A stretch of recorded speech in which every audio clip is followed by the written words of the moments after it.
Thank you and welcome to the show this morning. The topic today is African American heritage on land and sea, and we're fortunate to have with us to talk about African American heritage on land and sea, Dr. TMYoung, Morton Young. And of course, Dr. Young is the founder of the African American Genealogical and Historical Society. And Dr. Young, let me welcome you to the show this morning. Thank you.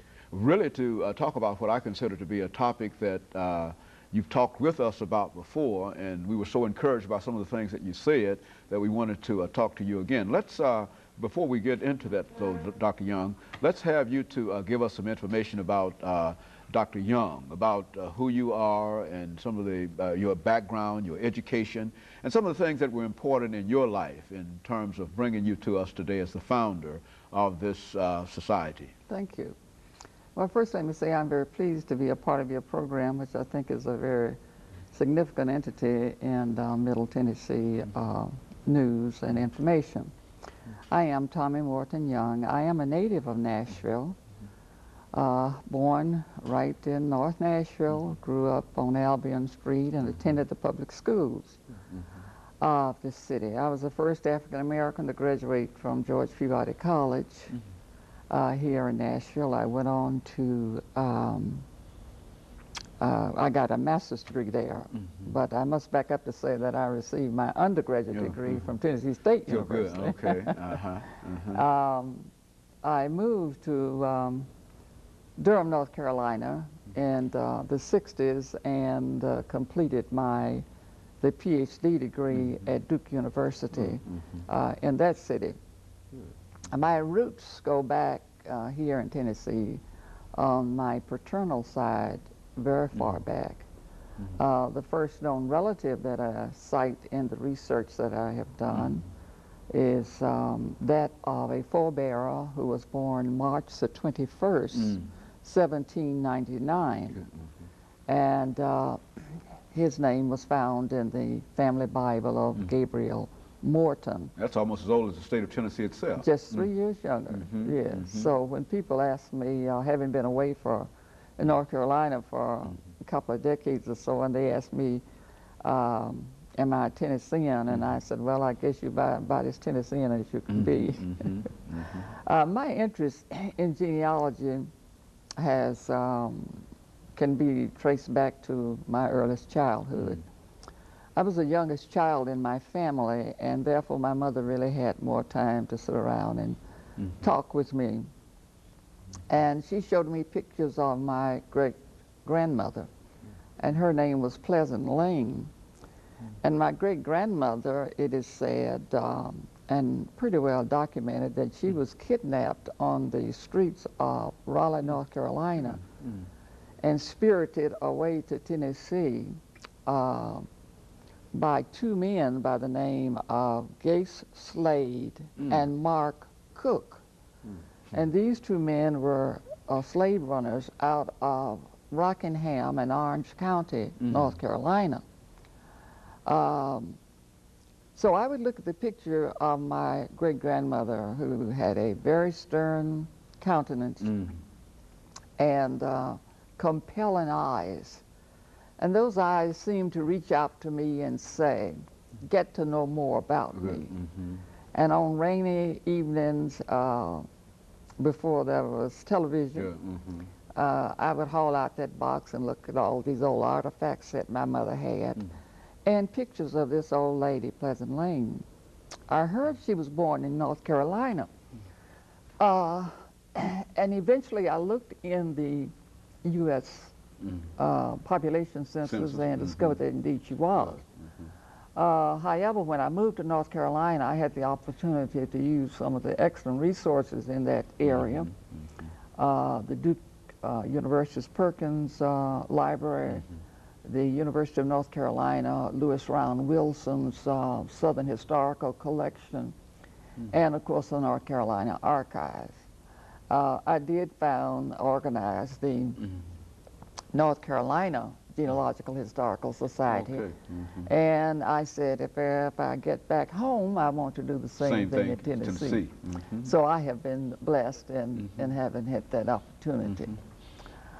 My work now includes adjunct professorships, visiting professorships, because I am retired from the University of North Carolina system.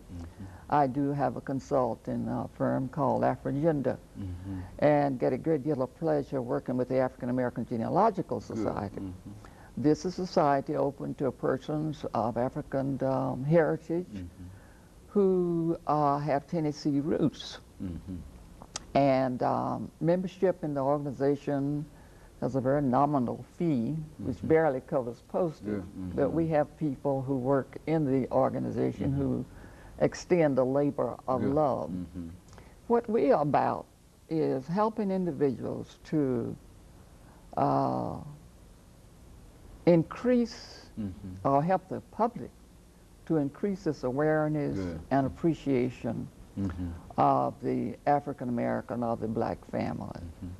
And there are many, many ways to accomplish that. There are so many little caveats of information that are significant to human knowledge that we are unaware of. That is information about the black experience, about African Americans, about the African family.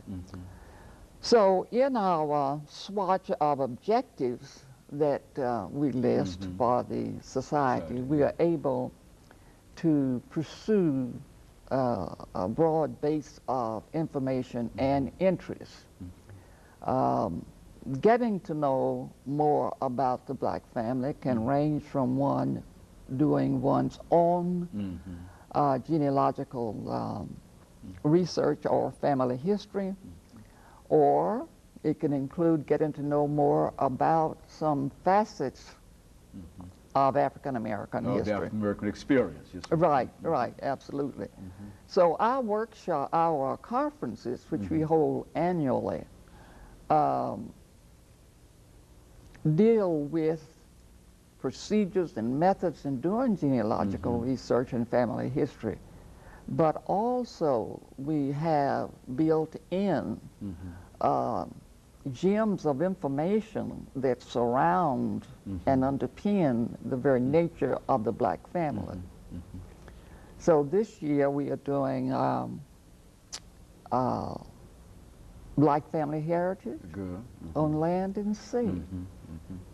Someone asked at the Genealogical Society meeting on a couple of Sundays ago, well, what actually is the Amistad? I keep hearing them talk about the Amistad.